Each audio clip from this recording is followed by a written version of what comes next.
ಮಾಜಿ governor ಆಗಿದ್ದಂತಹ reserve bank ನ governor ಆಗಿದ್ದಂತಹ Raghuram Rajan ಅವರು ಹೇಳುತ್ತಾರೆ, ಪ್ರವಾದಿಯವರ ಆರ್ಥಿಕ ಚಿಂತನೆಗಳನ್ನು ಇಲ್ಲಿ ಇಂಪ್ಲಿಮೆಂಟ್ ಮಾಡಿದಾಗ, ಇಲ್ಲಿ ಅನುಷ್ಠಾನಕ್ಕೆ ತಂದಾಗ, ಇಲ್ಲಿ ಒಮ್ಮೆಯೂ ಕೂಡ ಆರ್ಥಿಕ ಕುಸಿತಗಳು, ಯಾರಿಗೂ ಸಮಸ್ಯೆಗಳು, ಬಡ್ಡಿಯ ಅಥವಾ ಇನ್ಯಾವುದೇ ಸಮಸ್ಯೆಗಳಿಂದ ಸುಲಿಯಲ್ಲಿ ಬಾಕಿಯಾಗಲು ಸಾಧ್ಯವಾಗುವುದಿಲ್ಲ.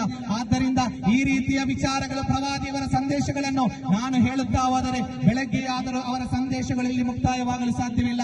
ಆದ್ದರಿಂದಲೇ ಶಾಂತಿಯ ಸಂದೇಶಗಳನ್ನು, ಸೌಹಾರ್ದ ಸಂದೇಶಗಳನ್ನು ಸಾರಿದಂತಹ ಜಗತ್ತಿಗೆ ಮಾದರಿಯಾದಂತಹ ನಾಯಕರನ್ನು ನನ್ನ ಶಬ್ದವನ್ನು ಆಲಿಸುತ್ತಿರುವಂತಹ ಪ್ರತಿಯೊಬ್ಬರು ಕೂಡ ತಿಳಿದು ಇಲ್ಲೊಂದು ಸುಂದರವಾದಂತಹ ಜನಾಂಗದ ಸೃಷ್ಟಿಗೆ ನಾವೆಲ್ಲರೂ ಕಾರಣವಾಗಬೇಕು ಅಂತ ಮಾತ್ರ ಹೇಳುತ್ತಾ, ಮತ್ತೊಮ್ಮೆ ಎಲ್ಲರಿಗೂ ಕೂಡ ವಿಶ್ವಪ್ರವಾದಿ ಸಲ್ಲಲ್ಲಾಹು ಅಲೈಹಿ ವಸಲ್ಲಮರ 1499ನೆಯ ಜನ್ಮ ಜಯಂತಿಯ ಶುಭಾಶಯವನ್ನು ಸಮರ್ಪಿಸುತ್ತಾ, ವಾಹಿರು ದಅವಾನಾ ಅಲ್ಹಮ್ದುಲಿಲ್ಲಾಹಿ ರಬ್ಬಿಲ್ ಆಲಮೀನ್. ನನ್ನ ಶಬ್ದವನ್ನು ಆಲಿಸುತ್ತಿರುವಂತಹ ಸರ್ವ ಧರ್ಮ ಬಾಂಧವರಿಗೂ ಕೂಡ ಪ್ರವಾದಿಯವರ ಜನ್ಮ ಶುಭಾಶಯಗಳು. ಅಸ್ಸಲಾಮು ಅಲೈಕುಂ ವರಹಮತುಲ್ಲಾಹಿ.